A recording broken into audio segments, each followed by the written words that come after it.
श्री शिवाय नमस्तुभ्यम। ओम नमः शिवाय। आइए भक्तों, आज हम सुनेंगे सावन मास की पूर्णिमा की संपूर्ण व्रत कथा। सावन पूर्णिमा का महत्व बहुत ही अधिक होता है। भक्तों को सावन पूर्णिमा का व्रत रखने के साथ इन व्रत कथाओं को अवश्य ही सुनना चाहिए। द्वापर युग में एक समय की बात है। यशोदा जी ने भगवान श्री कृष्ण से कहा, हे कृष्ण, तुम सारे संसार के उत्पन्न करता, पोषक तथा उसके संहार करता हो।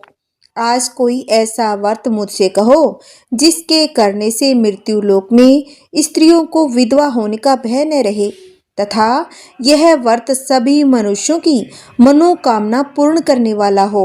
श्री कृष्ण भगवान कहने लगे, हे माते, तुमने अति सुंदर प्रश्न किया है। मैं तुमसे ऐसे ही व्रत को सविस्तार कहता हूँ। सौभाग्य की प्राप्ति के लिए स्त्रियों को 32 पूर्णमासियों का व्रत करना चाहिए। इस व्रत के करने से स्त्रियों को सौभाग्य संपत्ति मिलती है। यह व्रत अचल सौभाग्य देने वाला एवं भगवान शिव के प्रति मनुष्य मात्र की भक्ति को बढ़ाने वाला है। यशोदा जी कहने लगी, हे कृष्ण, सबसे पहले इस व्रत को मृत्युलोक में किसने किया था, इसके विषय में विस्तार पूर्वक मुझसे कहो।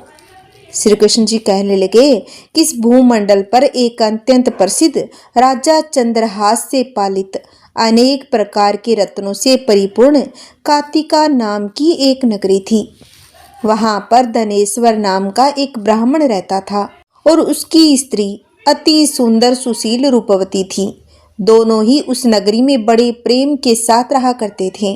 घर में धन धान्य आदि की कोई कमी नहीं थी। उनको एक बड़ा दुख था कि उनके कोई संतान नहीं थी। इस दुख से वह अत्यंत दुखी रहा करते थे। एक समय एक बड़ा तपस्वी योगी उस नगरी में आया। वह योगी उस ब्राह्मण के घर को छोड़कर अन्य सभी घरों से भिक्षा लाकर भोजन करता था। रूपवती से वह भिक्षा नहीं लेता था। उस योगी ने एक दिन रूपवती से भिक्षा न लेकर किसी अन्य घर से भिक्षा लेकर गंगा किनारे जाकर भिक्षा को प्रेम पूर्वक खा रहा था कि धनेश्वर ने उस योगी के यह सब कार्य किसी प्रकार से देख लिया। अपनी भिक्षा के अनादर से दुखी होकर धनेश्वर योगी के पास आया और बोला कि हे महात्मन, आप सभी घरों से भिक्षा लेते हैं परंतु मेरे घर की भिक्षा कभी नहीं लेते। इसका कारण क्या है? योगी ने कहा कि निसंतान के घर की भीख पतितों के अन्न के तुल्य होती है। जो पतित का अन्न खाता है वह भी पतित हो जाता है। क्योंकि तुम निसंतान हो, अतः पतित हो जाने के भय से मैं तुम्हारे घर की भिक्षा नहीं लेता हूँ। पतित यानी पापी।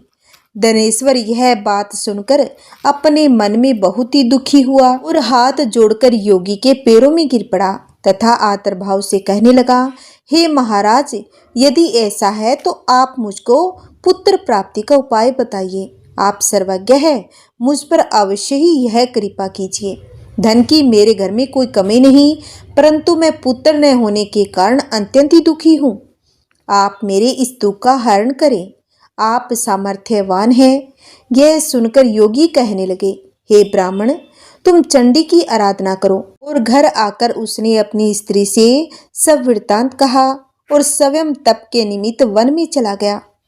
वन में जाकर उसने चंडी की उपासना की और उपवास किया।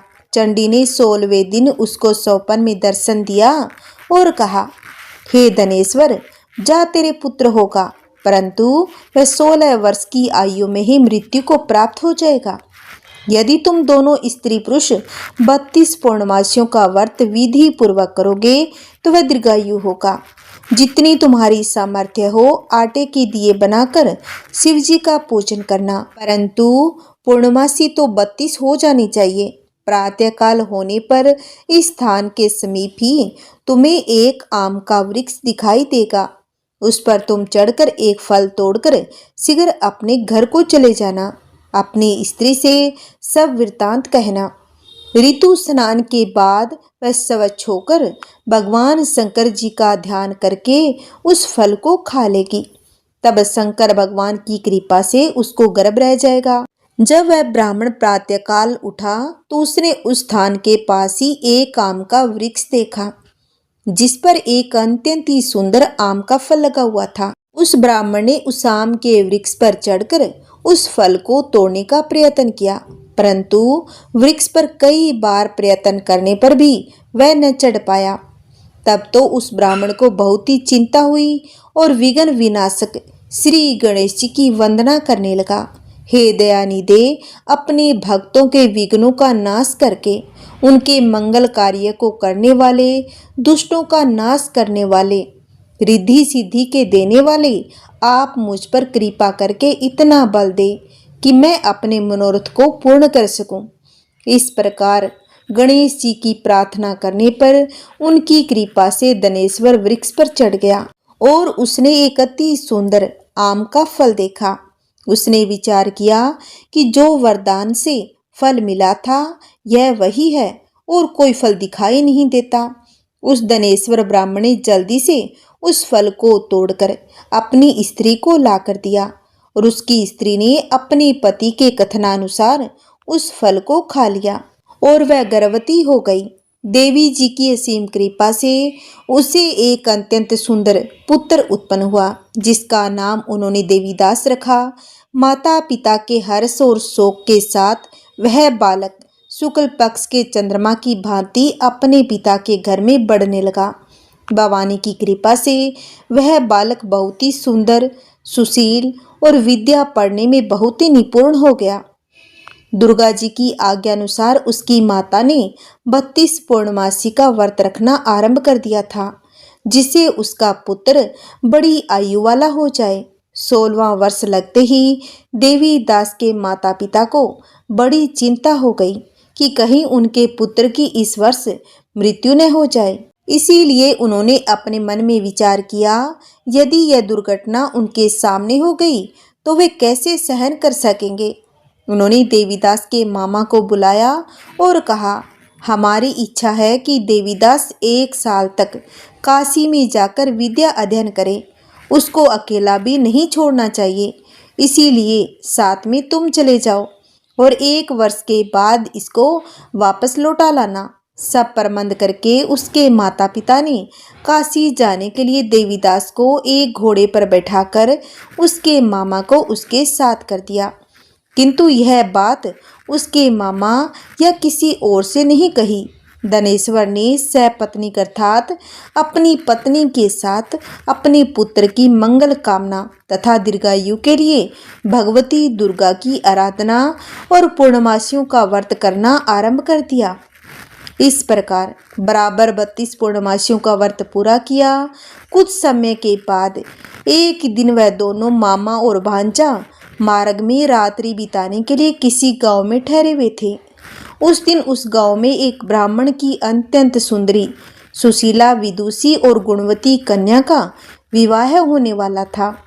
जिस धर्मशाला के अंदर वर उसकी बारात ठहरी हुई थी, उसी धर्मशाला में देवीदास और उसके मामा भी ठहरे हुए थे। संयोगवश कन्या को तेल आदि चढ़ाकर मंडप आदि का कृत्य किया गया तो लगन के समय वर को धनुर्वात हो गया। तत्पश्चात वर के पिता ने अपने कुटुंबियों से परामर्श करके निश्चय किया, यह देवीदास अपने पुत्र जैसा ही सुंदर है, मैं इसके साथ ही लगन करा दूं और बाद में विवाह के अन्य कार्य मेरे लड़के के साथ हो जाएंगे। ऐसा सोचकर वह देवीदास के मामा से जाकर बोला कि तुम थोड़ी देर के लिए अपने भांजे को हमें दे दो, जिसे विवाह के लगन का सब कृत्य सुचारू रूप से हो सके। तब उसका मामा कहने लगा कि जो कुछ भी मधुपरक आदि कन्यादान के समय वर को मिले वह सब हमें दे दिया जाए, तो ही मेरा भांजा इस बारात का दूल्हा बनेगा। यह बात वर के पिता ने स्वीकार कर ली और इस तरह से देवीदास का विवाह उस कन्या के साथ हो गया। पत्नी के साथ वह भोजन न कर सका और अपने मन में सोचने लगा कि न जाने कैसी स्त्री होगी। वह एकांत में इसी सोच में गर्म निश्वास छोड़ने लगा तथा उसकी आंखों में आंसू भी आ गए। तब वधू ने पूछा कि क्या बात है, आप इतने उदासीन व दुखी क्यों हो रहे हो। तब उसने सब बातें जो वर के पिता व उसके मामा में हुई थी उसको बतला दी। तब कन्या कहने लगी, यह ब्रह्मा विवाह के विपरीत हो कैसे सकता है। देव, ब्राह्मण और अग्नि के सामने मैंने आपको ही पति बनाया है, इसीलिए आप ही मेरे पति हैं। मैं आपकी ही पत्नी रहूंगी, किसी अन्य की कदापि नहीं। तब देवीदास ने कहा, ऐसा मत करिए, क्योंकि मेरी आयु बहुत ही कम है। मेरे बाद आपकी क्या गति होगी, इन बातों को अच्छी तरह विचार लो। परंतु वह दृढ़ विचार वाली थी। बोली कि जो आपकी गति होगी वही मेरी गति होगी। हे स्वामी, आप उठिए और भोजन करिए, आप निश्चय ही भूखे होंगे। इसके बाद देवीदास और उसकी पत्नी दोनों ने भोजन किया तथा शेष रात्रि वे सोते रहे। प्रातःकाल देवीदास ने अपनी पत्नी को 3 नगों से जड़ी हुई एक अंगूठी दी और एक रुमाल दिया और बोला, हे प्रिय, इसे लो और संकेत समझकर शिथिरचित्त हो जाओ। मेरा मरण और जीवन जाने के लिए एक पुष्प वाटिका बना लो, उसमें सुगंधित वाली एक नवमल्लिका लगा लो, उसको प्रतिदिन जल से सिंचा करो और आनंद के साथ खेलो कूदो तथा उत्सव मनाओ। जिस समय और जिस दिन मेरा मरण अंत होगा, ये फूल सूख जाएंगे। जब वे फिर से हरे हो जाएं, तो जान लेना कि मैं जीवित हूँ। यह बात निश्चय करके समझ लेना, इसमें कोई संशय नहीं है। यह समझाकर वह वहां से चला गया। प्रातःकाल होते ही वहां पर गाजे बाजे बजने लगे। जिस समय विवाह के कार्य समाप्त करने के लिए वर तथा सब बाराती मंडप में आए, तो कन्या ने वर को भली प्रकार से देखकर अपने पिता से कहा, यह मेरा पति नहीं है। मेरा पति तो वही है जिसके साथ रात्रि में मेरा पाणी ग्रहण हुआ था। इसके साथ मेरा विवाह नहीं हुआ। यदि यह वही है तो बताए कि मैंने इसको क्या दिया। मधु परक और कन्यादान के समय जो मैंने आभूषण दिए थे उन्हें दिखाए तथा रात में मैंने क्या गुप्त बातें कही थी वह सब सुनाए। पिता ने उनके कथनानुसार वर को बुलवाया। कन्या की यह सब बातें सुनकर वह कहने लगा कि मैं कुछ नहीं जानता। इसके बाद लज्जित होकर वह अपना सा मुंह लेकर चला गया। सारी बारात भी अपमानित होकर वहां से लौट गई। भगवान श्री कृष्ण बोले, हे माता, इस प्रकार देवीदास काशी विद्या अध्ययन के लिए चला गया। जब कुछ समय बीत गया तो काल से प्रेरित होकर एक सर्प रात्रि के समय उसको डसने के लिए वहां पर आया। उस विस्तर के प्रभाव से उसके शयन का स्थान चारों ओर से विष की ज्वाला से विषैला हो गया, परंतु वर्तराज के प्रभाव से उसको काट न पाया, क्योंकि पहले ही उसकी माता ने 32 पूर्णिमा का व्रत रख रखा था। इसके बाद मध्याह्न के समय स्वयं काल वहां पर आया।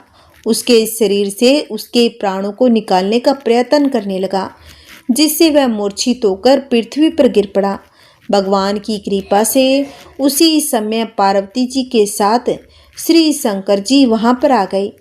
उसको मूर्छित दशा में देखकर पार्वती जी ने भगवान शंकर से प्रार्थना की, हे महाराज, इस बालक की माता ने पहले 32 पूर्णमासियों का व्रत किया था, जिसके प्रभाव से हे भगवान आप इसको प्राण दान दें।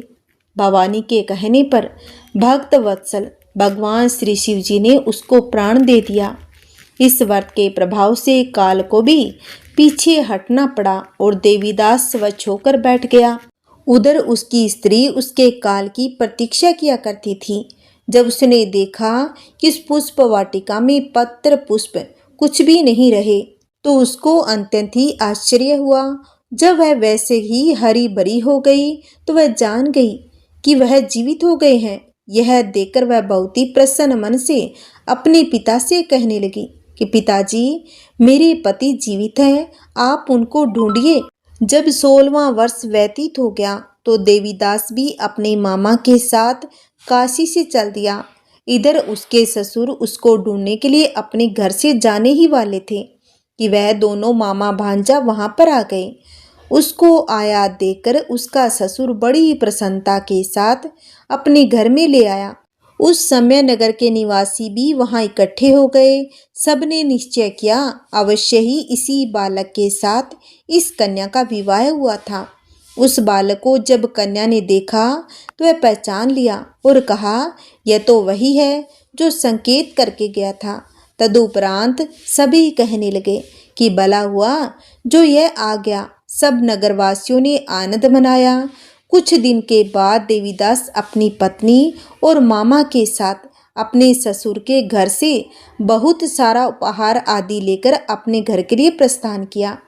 जब वह अपने गांव के निकट गया तो कई लोगों ने उसको देखकर उसके माता पिता को पहले ही जाकर खबर दे दी कि तुम्हारा पुत्र देवीदास अपनी पत्नी और मामा के सहित आ रहे हैं।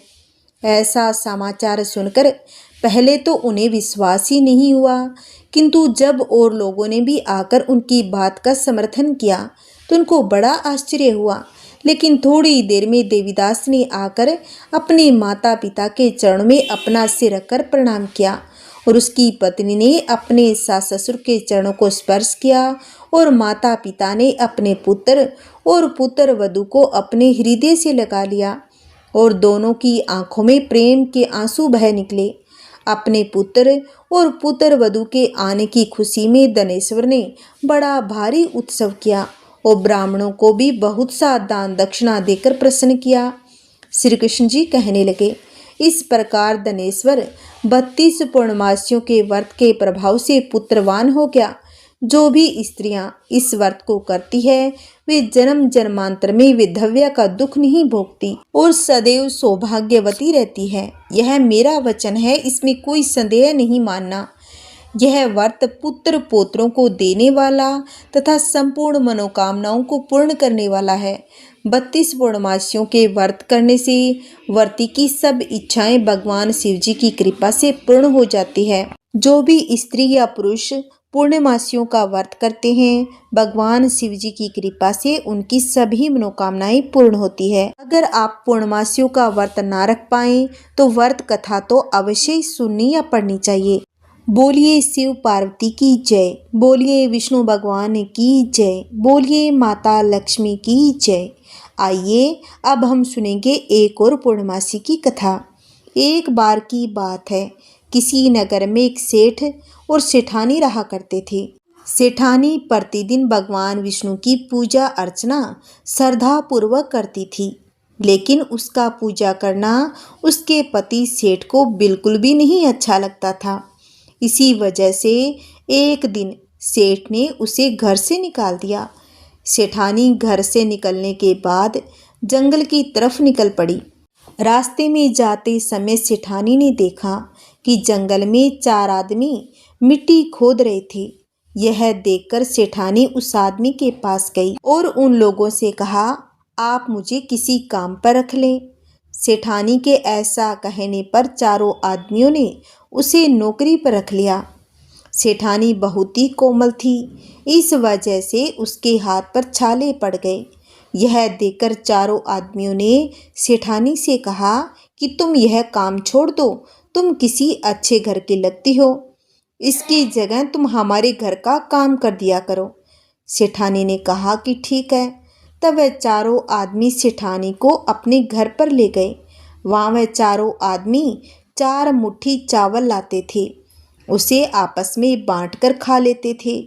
यह देखकर सेठानी को बड़ा ही बुरा लगता। अगले दिन सेठानी ने चारों आदमियों से कहा कि सुनो भाई, तुम कल से 4 मुट्ठी की जगह 8 मुट्ठी चावल लेकर आना।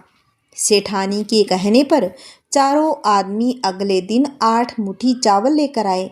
उस 8 मुट्ठी चावल को सेठानी ने पकाकर भोजन बनाया।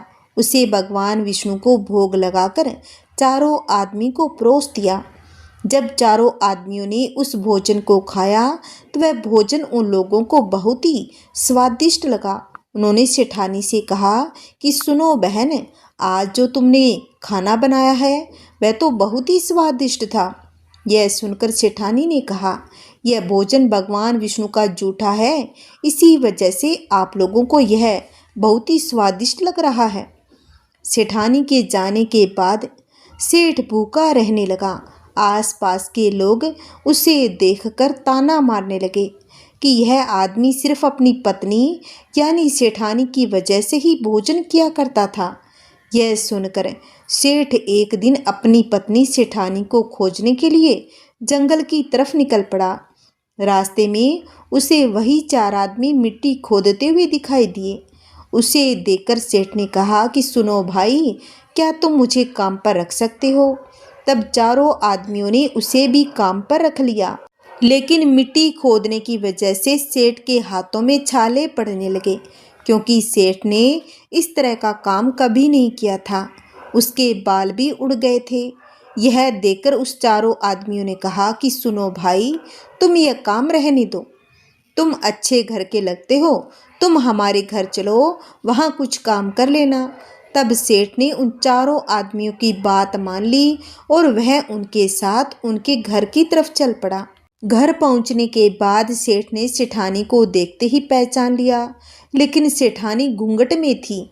इस वजह से वह अपने पति यानी सेठ को नहीं पहचान पाई। हर दिन की तरह इस दिन भी सेठानी ने भोजन बनाकर भगवान विष्णु को भोग लगाकर सभी को खाना परोस दिया। जैसे ही सेठानी सेठ को भोजन देने लगी, तभी भगवान विष्णु स्वयं ने आकर सेठानी का हाथ पकड़ लिया और कहा, ये तुम क्या कर रही हो? यह सुनकर सेठानी ने कहा, मैं तो कुछ नहीं कर रही हूँ, मैं तो भोजन दे रही हूँ। भगवान विष्णु ने मेरा हाथ पकड़ लिया है। तब चारों भाइयों ने सेठानी से कहा, हमें भी भगवान विष्णु के दर्शन कराओ। ऐसा कहने पर सेठानी भगवान विष्णु से हाथ जोड़कर अनुरोध करने लगी, हे प्रभु, आप मेरी तरह इन्हें भी दर्शन दे। तब भगवान विष्णु वहां प्रकट हो गए। यह देखकर सेठ ने सेठानी से क्षमा मांगी और उसे अपने घर साथ चलने को कहा। तब चारों भाइयों ने अपनी बहन को बहुत सारा धन देकर विदा किया। उसी समय से सेठ भी भगवान विष्णु के भक्त बन गया, उनकी पूजा श्रद्धा पूर्वक करने लगा। ऐसा करने से उसके घर में फिर से धन की बरसात हो गई।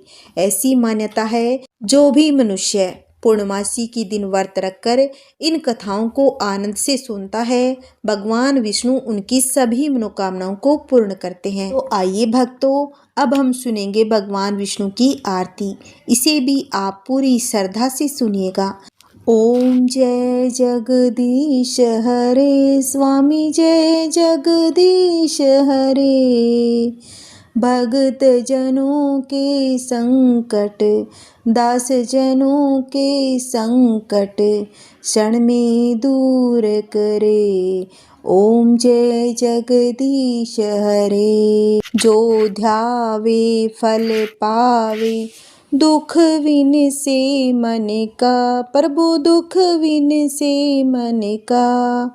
सुख संपत्ति घर आवे, सुख संपत्ति घर आवे, कष्ट मिटे तन का।